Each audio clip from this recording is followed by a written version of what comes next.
नमस्ते दोस्तों, स्वागत है हमारे YouTube चैनल पर, जहां हम इतिहास के पन्नों को जीवंत करते हैं।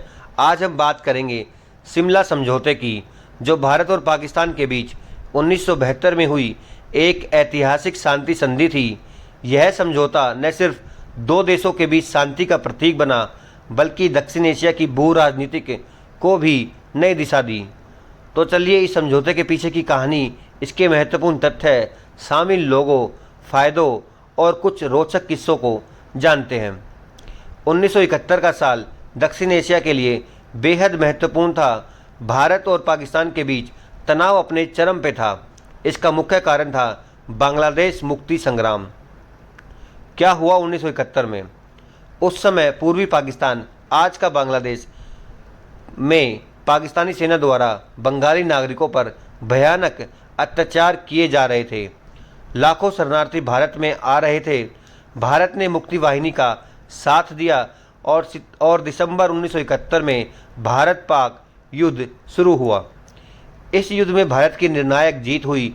पाकिस्तान के 90,000 से ज़्यादा सैनिकों ने आत्मसमर्पण किया, जो द्वितीय विश्व युद्ध के बाद सबसे बड़ा सैन्य समर्पण था। परिणाम स्वरूप पूर्वी पाकिस्तान एक स्वतंत्र देश बना, जिसे आज हम बांग्लादेश के नाम से जानते हैं। इस युद्ध के बाद दोनों देशों के बीच शांति स्थापित करने की जरूरत थी। भारत के पास 90,000 पाकिस्तानी युद्धबंदी थे और 13,000 वर्ग किलोमीटर से ज़्यादा पाकिस्तानी क्षेत्र पर कब्जा था। ऐसे में दोनों देशों ने बातचीत शुरू की और इसका नतीजा था शिमला समझौता। शिमला समझौता 2 जुलाई 1972 को हिमाचल प्रदेश की राजधानी शिमला में हुआ। इसे भारत की तत्कालीन प्रधानमंत्री श्रीमती इंदिरा गांधी और पाकिस्तान के राष्ट्रपति जुल्फ़िकार अली भुट्टो ने हस्ताक्षर किए। समझौते के मुख्य उद्देश्य दोनों देशों के बीच 1971 के युद्ध के बाद उत्पन्न तनाव को खत्म करना, भविष्य में सभी विवादों को द्विपक्षीय बातचीत के जरिए सुलझाने की प्रतिबद्धता, लाइन ऑफ कंट्रोल LOC की स्थापना, जो 17 दिसंबर 1971 की युद्ध विराम रेखा को औपचारिक रूप देती थी। दोनों देशों ने एक दूसरे की क्षेत्रीय अखंडता और संप्रभुता का सम्मान करने का वादा किया। भारत ने 90,000 युद्धबंदियों को रिहा किया और 13,000 वर्ग किलोमीटर से ज़्यादा कब्जाए क्षेत्र को वापस किया। हालांकि कुछ रणनीतिक क्षेत्र जैसे तुर्तुक और सियाचिन भारत के पास है। इस समझौते ने पाकिस्तान को बांग्लादेश को औपचारिक रूप से मान्यता देने का रास्ता खोला। समझौता आधिकारिक तौर पर 3 जुलाई 1972 को रात 12:40 बजे हस्ताक्षरित हुआ, लेकिन दस्तावेजों पर तारीख 2 जुलाई दर्ज की गई। इसमें मौजूद महत्वपूर्ण लोग कौन कौन थे? सबसे पहले इंदिरा गांधी, भारत की पहली महिला प्रधानमंत्री, जिन्होंने युद्ध के बाद उदारता दिखाते हुए पाकिस्तान के साथ शांति की नींव रखी। उनकी कूटनीति ने भारत को अंतर्राष्ट्रीय मंच पर मजबूत स्थिति दी। जुल्फ़िकार अली भुट्टो, पाकिस्तान के राष्ट्रपति, जिन्होंने हार के बाद भी अपने देश के हितों की रक्षा के लिए कठिन बातचीत की।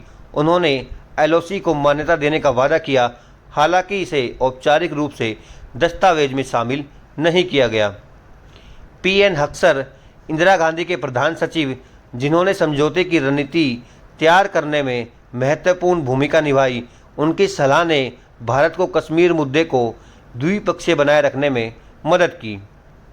बेनज़ीर भुट्टो, जुल्फ़िकार अली भुट्टो की बेटी, जो उस समय अपने पिता के साथ शिमला में थी। बाद में वो पाकिस्तान की प्रधानमंत्री बनी। शिमला समझौते ने दोनों देशों को कई तरह से लाभ पहुँचाया। भारत के लिए लाभ, कश्मीर को द्विपक्षीय मुद्दा बनाना। समझौते ने कश्मीर को अंतर्राष्ट्रीय मंचों पर उठाने की पाकिस्तान की कोशिशों को कमज़ोर किया।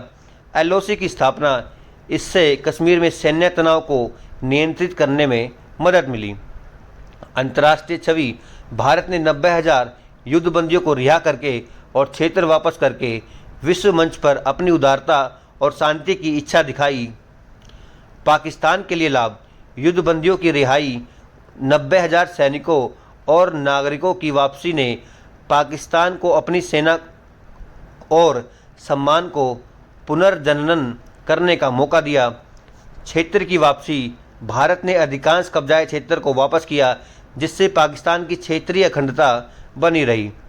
बांग्लादेश के साथ संबंध। समझौते ने पाकिस्तान को बांग्लादेश को मान्यता देने का रास्ता खोला, जिससे भविष्य में कूटनीतिक संबंध सुधरे। शिमला समझौते के साथ कुछ रोचक किस्से भी है। आखिरी मिनट का हस्ताक्षर।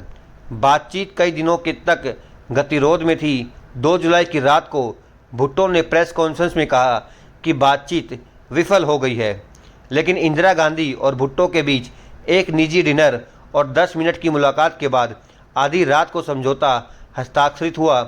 यह जल्दबाजी इतनी थी कि मेज पर टेबल क्लॉथ तक नहीं था और हस्ताक्षर के लिए कलम पत्रकारों से उधार ली गई। शिमला समझौता आज भी भारत पाक संबंधों का आधार है। भारत इसे कश्मीर को द्विपक्षीय मुद्दा बनाए रखने के लिए इस्तेमाल करता है। 2019 में जब भारत ने जम्मू कश्मीर से अनुच्छेद 370 हटाया, तो संयुक्त राष्ट्र महासचिव ने शिमला समझौते का हवाला देकर तीसरे पक्ष की मध्यस्थता से इनकार किया। आलोचनाएं। भारत में कुछ लोगों का मानना है कि इंदिरा गांधी ने बहुत उदारता दिखाई और कश्मीर को स्थायी रूप से हल करने का मौका गंवा दिया। विदेश मंत्री एस जयशंकर ने भी कहा, इस समझौते ने पाकिस्तान को प्रतिशोधी बनने का मौका दिया। 1999 के कारगिल युद्ध और 1984 के सियाचिन विवाद ने दिखाया कि समझौता स्थायी शांति लाने में पूरी तरह सफल नहीं हुआ। अप्रैल 2025 में जम्मू कश्मीर के पहलगाम में हुए आतंकी हमले के बाद पाकिस्तान ने शिमला समझौते को निलंबित कर दिया, जिससे दोनों देशों के बीच तनाव और बढ़ गया। दोस्तों, शिमला समझौता एक ऐसी कोशिश थी जिसने भारत और पाकिस्तान को शांति की राह पर लाने की उम्मीद जगाई थी। हालांकि यह पूरी तरह सफल नहीं रहा, लेकिन इसने हमें सिखाया कि शांति के लिए बातचीत और विश्वास कितने ज़रूरी है। आपको यह वीडियो कैसा लगा? क्या आप इस समझौते के बारे में कुछ और जानना चाहेंगे? कमेंट में ज़रूर बताएं और हमारे चैनल को सब्सक्राइब करना न भूलें। अगली बार फिर मिलेंगे एक नई ऐतिहासिक कहानी के साथ। नमस्ते।